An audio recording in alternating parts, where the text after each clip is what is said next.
Donc très rapidement, le temps qu'on mette la je vais vous c'est juste une petite astuce. On opère maintenant, de l'ASIC de temps en temps des patients qui ont été opérés de kératotomie radiaire il y a très longtemps et très souvent, malheureusement, l'effet de la kératotomie radiaire continue et ils se retrouvent hypermétropes et ils ont envie, quand ils n'ont pas encore l'âge de la cataracte, ce qui va bientôt arriver parce que les KR, ça fait 35 ans qu'on n'en fait plus,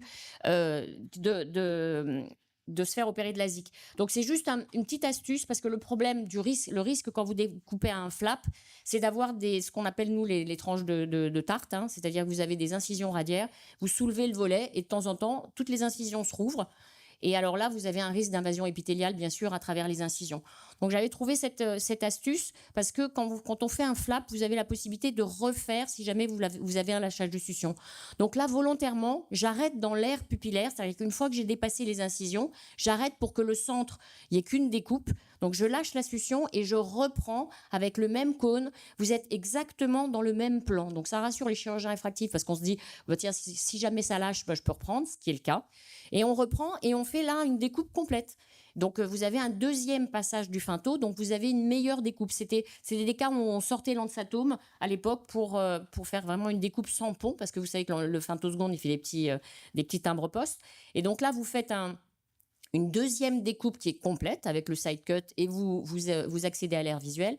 Et quand vous soulevez le volet, alors il faut être quand même très délicat parce que c'est pas en un coup qu'on le fait. Alors je passe entre deux incisions, donc tout doucement. Vous allez voir que là, exceptionnellement, je pars pas de la charnière, mais je pars du milieu. Et on marche de manière centrifuge.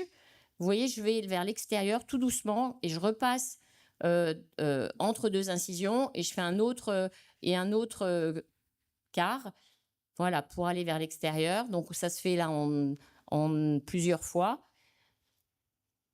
On ramène vers la charnière et puis vous allez voir qu'on soulève tout doucement. Donc c'est sûr que ça n'a pas du tout la même tête que quand je fais un flap après un LASIK sans incision, bien sûr, hein, où on le fait en une fois sans problème. Et là, voilà, vous allez voir juste, et puis je vais m'arrêter là, vous allez soulever tout doucement le volet. Donc il faut être vraiment méticuleux et délicat, mais vous allez voir qu'il n'y a pas une incision qui s'est rouverte avec cette technique, alors que des incisions qui se rouvrent quand on fait un flap de LASIK, ça arrive quand même relativement souvent. Donc après, il faut le manager, remettre bien en face, etc.